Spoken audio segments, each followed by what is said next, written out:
Toll tax हट गया तो कोई बड़ी बात नहीं, महंगाई हट गई तो कोई बड़ी बात नहीं, कोई संसारी मुसीबत हट गई तो बड़ी बात नहीं। संसार में आसक्ति जब तक नहीं हटी तब तक आप खतरे में है। संसार की आसक्ति हटानी हो तो भगवान में आसक्ति करो, और भगवान में आसक्ति करने का एक ही उपाय है, भगवान को, अमर चैतन्य आत्मा को अपना मानो। अपना मानेंगे, प्रीति करो, प्रीति करोगे तो बुद्धि योग आएगा। भगवान कहते हैं भजताम प्रीति पूर्वकम ददामी बुद्धि योगम तम ये न माम उपयांति ते। जो मुझे प्रीति पूर्वक भजते मैं उन्हें बुद्धि योग देता हूं, और बुद्धि योग मिल गया तो सब मिल गया। तो प्रीति कैसे हो? भगवान शाश्वत है, शरीर नश्वर है। भगवान चैतन्य स्वरूप है, शरीर जड़ है। हाथ को पता नहीं मैं हाथ हूं, खोपड़े को पता नहीं मैं खोपड़ा हूं। पता है क्या? ये खोपड़े को पता है मैं खोपड़ा हूं? नहीं। पैर को पता है, घुटने को पता है मैं घुटना हूं? ना। शरीर जड़ है और आत्मा चेतन है। शरीर नाशवान है और आत्मा अमर है। शरीर दुख रूप है, हरामी कंजर एक नंबर का है। बोले बापूजी इतनी गालियां दे रहे उसको? मीठी गाली है। कितना भी इसे खिलाओ पिलाओ घुमाओ निलाओ, जरा सा गर्मी, जरा सा मच्छर, जरा सा ये हटाओ वो हटाओ, जिंदगी भर इसकी सुविधा करो, फिर भी अंत में बुढ़ापा ला के खड़ा रख दे। और अंत में पिचकता रहता है, नाक से लिंट निकलती है, कान से खुरेद निकलती, मुंह से थूक निकलती, आंखों से कीचड़ निकलता रहता है, और बाकी क्या निकलता है सुबह शाम दोपहर, मैं नहीं नाम लूंगा, आप समझ गए। नाक दबोचना पड़ता है। कितना भी सुंदर भोजन, सुहावना भोजन खिलाओ, पच गया तो गंदगी बना देगा खात, और नहीं पचा तो जहर बना देगा। कंजर है कि नहीं? नहीं पचा तो एसिडिटी, एसिड बना देगा, जहर बना देगा, और पच गया तो मल मूत्र विष्ठा बना देगा।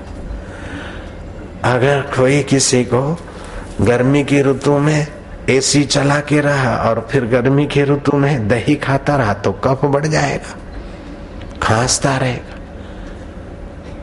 वसंत ऋतु में अगर ऋतु के अनुसार परिवर्तन नहीं किया तो फिर खांसता रहेगा। घाटा दही अथवा घाटी लस्सी खाई तब भी गड़बड़। लस्सी पिए तो मक्खन निकली हुई लस्सी पिए, मक्खन अलग, फिर भले मक्खन खाए, लेकिन मक्खन जब तक नहीं निकलता तब तक उसको मथते रहना चाहिए। दही का तासीर अलग होता है, हानि कर सकता है, लेकिन छाछ का तासीर सुखकारी होता है, उसमें सेका हुआ जीरा फायदा करता है। इतनी बातें गुरु जानते हमारे स्वास्थ्य के लिए, हम करते फिर भी कभी न कभी कुछ न कुछ गड़बड़ कर ही देता है। कंजर है कि नहीं? शरीर है जड़, शरीर है दुख रूप, शरीर है असत जड़ और दुख रूप, और तुम हो सत्य चित्त और आनंद रूप। शरीर पहले नहीं था, तुम पहले थे। शरीर बाद में नहीं रहेगा, तुम बाद में रहोगे। तो तुम सत्य थे, शरीर असत। तुम चेतन हो। ये हुआ वो हुआ, मन में ये विचार है, वो चेतन जान रहा है। बुद्धि ने ये निर्णय लिया और ये बदले, वो भी चेतन जानता है। तो तुम चेतन हो और ये कंजर है जड़,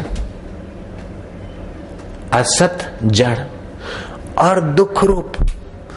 तुम्हारी मति शांत हो गई, तुम्हारा आत्मा का आनंद आया, सुख मिला तो सुख तुम्हारा है, इस हाड़ मास का सुख नहीं है।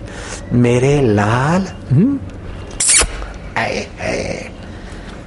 प्यारी प्यारी अटखेली की और बच्चे का लल्ला चूम लिया, गाल चूम लिया, मजा आया। गाल में से मजा आया कि होठों से मजा आया? तुम्हारे होने से मजा आया, नहीं तो होठ और गाल रगड़ते रहो मुर्दों के, मजा नहीं आ सकता। बेटे के प्रति प्रेम नहीं है और किसी झोपड़ी वाले का बेटा लाद है, अथवा जिनके प्रति नफरत है उनका बेटा और वो आप ला के चुमो, क्या होता है? तो आपका स्नेह वहां बेटे को, पत्नी को, दूसरे को, तीसरे को, अरे जूतों को और गाड़ी को, मोटर को भी अपना मानते तो अच्छी और प्यारी लगती है। क्या तुम चप्पल को अपना मानते हो तो संभाल कर रखते हो? ये घड़ी मेरी है, तकिया मेरा है, टाट का कवर है मेरे तकिया को। बापूजी टाट बिछाते हो क्या? हाँ, बखमल नहीं बिछाते, टाट से आनंद है। आनंद तो अपना है, बखमल कंजर आनंद क्या देगा? क्या टाट बिछाने से क्या मुझे आनंद नहीं है क्या? अगर टाट से आनंद नहीं है तो बखमल का आनंद उधारा होगा। जयराम जी की ये टाट का तकिया है, कवर टाट का है।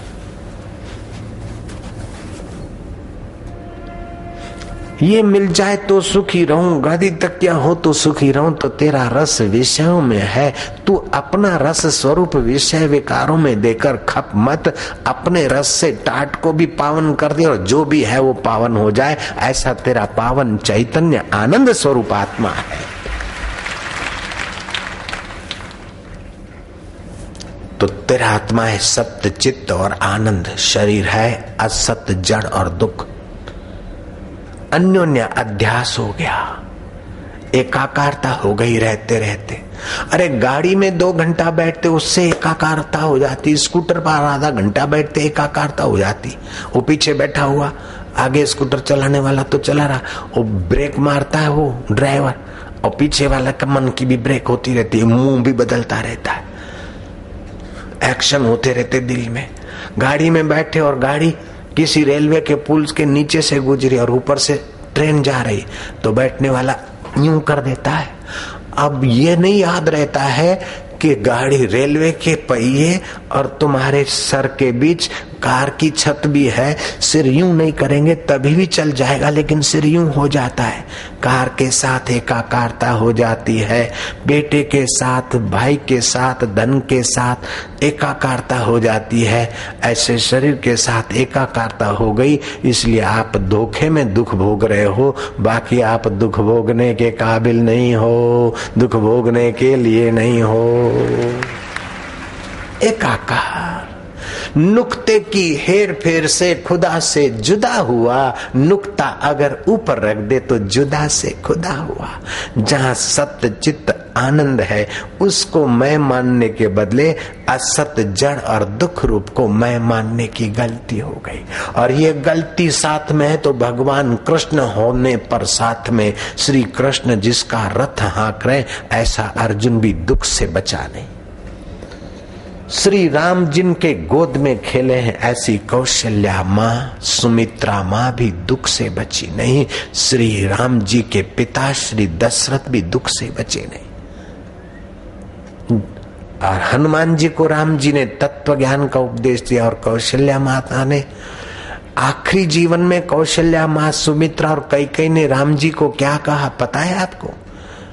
आपको तो दिल्ली में बड़े बड़े नालों की बदबू और मच्छरों के आसपास भी फ्लैट मिल जाता है क्या? बाबूजी बहुत सस्ता मिल गया।